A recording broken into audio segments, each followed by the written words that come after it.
Negativity, it's all around us today more than ever before. Well, in the baseball journey with your son, you will be hit with some significant negativity, and how you respond, and more importantly, how your son responds to the negativity is going to have a lot to do with how far he goes. That's why I picked this as a topic today. It's very, very important that we learn to embrace this negativity. So I'm going to share some thoughts and some experiences with you about this subject. It's all coming up in today's video.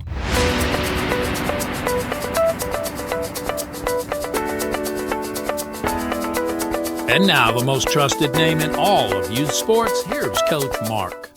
Hey, it's Coach Mark here, and excited to be here with you for another episode. You know, today I'm going to talk about negativity. I'm going to talk about what it is, what it's not, and where it's coming from. And more importantly, the most important thing, how do we respond to the negativity? So let's get right at it. Let me start by identifying the difference between negativity and information. Okay, so I'm going to give you an example. I was meeting with a family, and I was explaining to them the things that I felt like their son needed to work on. He was a big kid. He was out of shape. He was not very athletic. He could really hit. So I was explaining this to them, sitting down at a table, and I thought the meeting was going great. Well, a couple weeks later, they informed me that they were moving in a different direction. And I said, okay, that's a little surprising. I thought we had a great meeting. And the mom said, well, it's pretty obvious that you're pretty negative about my son. And wow, that really hit me between the eyes, because I wasn't negative at all. I didn't certainly mean to be negative.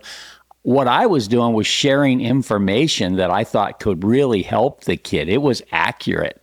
There was no doubt that he needed to really change some things to play at the next level, but he had the ability, he had the opportunity to do it, but she perceived it as negativity. So the first thing I want to say about it is, let's make sure that we know the difference between negativity and information. Now, if you've watched any of my videos, you hear me talking about both my sons. I had to help them overcome a lot of negativity, but also in the process, we were getting information that wasn't negative at all unless we perceived it as negative. And you remember maybe the story of the Virginia Tech coach telling my son and telling me, Mike Gambino, the head coach at Penn State now, that my son's feet were too slow to play in the ACC. He said he had concrete boots on, or it looked like he did. Okay. Now, I didn't take that as negative at all. I took that as information. Okay, so you have to really understand the difference. Sorry to interrupt the video. We'll get right back to it, but I wanted to share something with you. It's this daily devotional called Jesus Calling. I started reading this about 3 years ago, and it literally has changed my life. It's literally like having a meeting with Jesus every day, and he outlines exactly what we need to do today to make this a great day from a spiritual standpoint. I want to tell you about it because there's two things we're doing with this book. We started a little ministry. Every player we get involved with gets one of these. And we started a ministry where we're actually giving the book out to people who really want it. So there's a link below. If you really would like to have one of these books, we will send it to you absolutely free, because we think it could change your life. Now, there's another opportunity. If you're looking for ways of supporting things that you believe in, there's also a link down there where you can financially support the ministry as well. So either options or both are available to you, but this book is a big part of everything we do. It reminds me of another story of a dad that I was talking to, and his son was playing shortstop when we found him, but I didn't think he projected as a shortstop at all. He just didn't have shortstop actions. I've been around some phenomenal shortstops, some first-round draft pick shortstops. I'm pretty good at knowing what they look like. Now, his son was a really good player, all I was suggesting is that we move him to third base because he had more third base actions than he did shortstop actions, and it was hurting him because the college coaches a lot of times don't use a lot of imagination. They see a kid and they go, yeah, I don't like him at short. And that's about the end of it. They move on. I didn't want that to happen to him, so I said, let's move him to third. And his dad said, I disagree.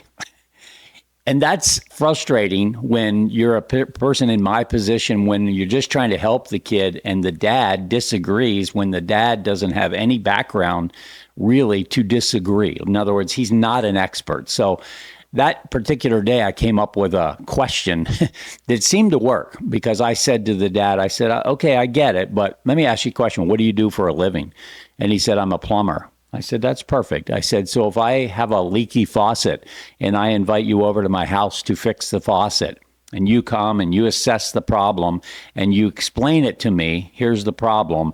And my response is, I disagree. How do you feel about that?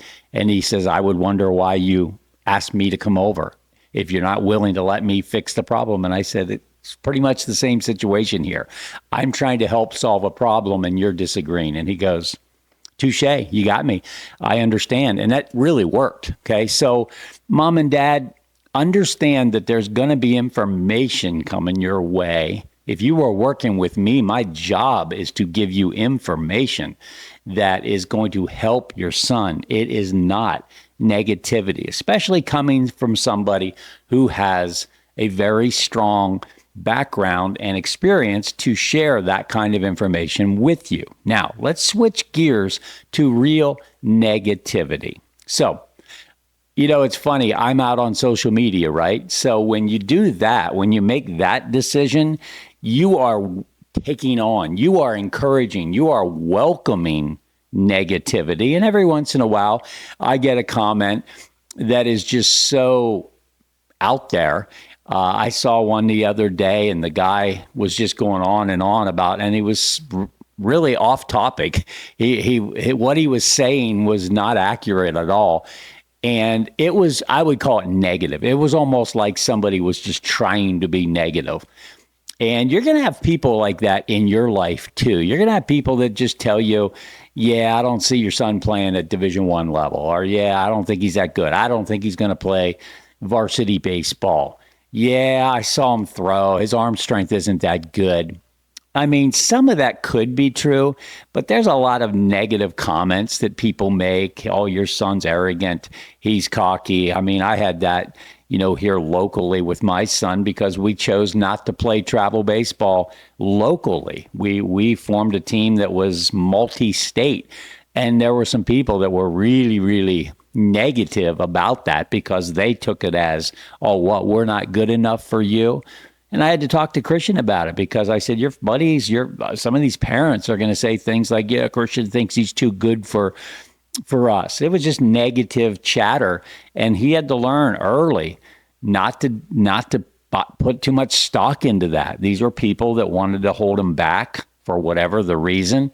And we didn't let that happen. So when people start saying things like that, you have to kind of take it with a grain of salt. You have to understand that, first of all, they don't have the background to say what they're saying. So in most cases, it's very inaccurate. In the case of me out on social media, I got people that say things. I have no idea who they are, what their background is. Now, if it was Tim Corbin, the head coach at Vanderbilt, that was being critical of me, yeah, I might pay attention to that. But some of these people out there have no basis, no background whatsoever to make statements. And so you just can't put a lot of stock into the things that they say. Now, I'll give you another real life story of how this manifests itself and how I was a part of what I would call sort of a negative campaign against a player that I was working with and how we overcame it. Kid's name's Troy Leneve, played for Vanderbilt. And when back in the day, you were able to commit early, and he committed as a ninth grader. And he went to a high school in Pittsburgh, Pine Richland, really, really good high school. And those high schools over there all have huge fan support. Like their student sections come out in full force. It's really cool to see all that spirit for high school baseball in Pittsburgh. But the downside of that is once they found out that Troy committed to Vanderbilt as a ninth grader, every single time he came up to bat as a ninth grader, there were massive chants from the student section of the opposing team going, overrated. You know that one? And they just kept doing that over and over. And the first time it happened, it really took them by surprise. You know, you're a kid. You're not expecting other kids to be that negative, hating on you as a high school baseball player, but he had to deal with that. So we had many talks about it, and his dad and mom were great about helping him overcome that. But what he did is kind of tuned it out, but he also used it as motivation.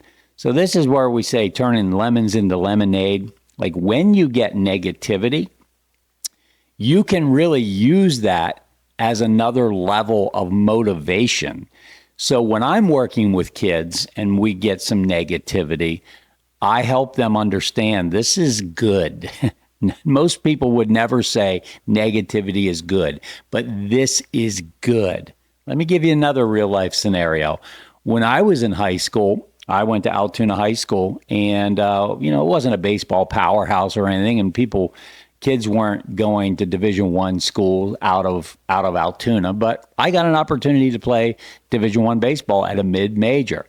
And about a week or so before I was getting ready to leave to go to Macon, Georgia, 900 miles away, as a freshman, back in those days, that was a big deal. I didn't travel that much as a kid, so that seemed like the other side of the world. So there was a little anxiety about all that. I had a teacher come up to me, I remember, a week or so before I'm leaving for school, my freshman year, and he says, "Where are you going to school?" And I said, Mercer University. And he goes, "Is that up near Erie?" And I said, no, that's in Macon, Georgia. He goes, "What division are they, D3, D2? And I said, "No, they're D1. And I'll never forget because he was dipping and he went like this. He went,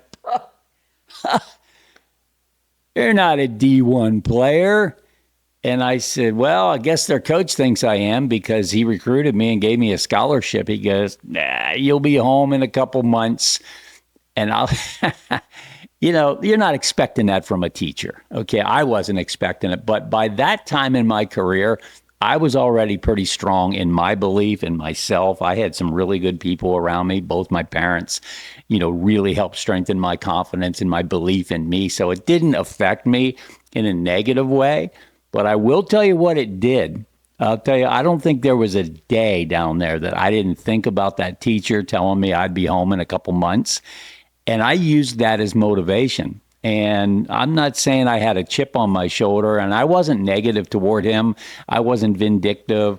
I didn't hate on him. I just thought, there's no way he's ever going to see me come home with my tail tucked between my legs saying it didn't work out. And I was committed, and I did get the last laugh. I started 4 years in a row at a Division I school. And I'm not saying that to brag.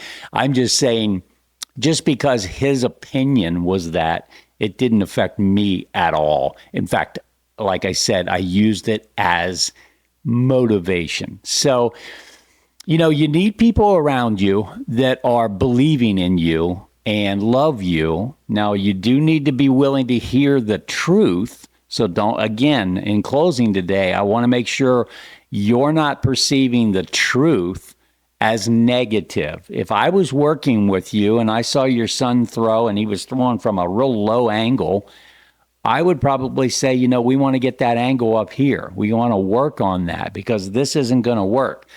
That's not negative. That's information from somebody with a lot of experience that could help you change the trajectory of your career with that information. Just like my son heard his feet were too slow. We didn't say we disagree. We said, okay, thanks for the information. We got to go do something about it. So understanding the difference, and then when you get negativity, using it as positive, using it as motivation. That's what champions do. So I hope today I helped you a little bit understand the difference and how to embrace negativity. It's what I do with my clients. Everybody has to face it, but the people that move on have figured out how to have it help them get to the next level. So, bye for now, and God bless.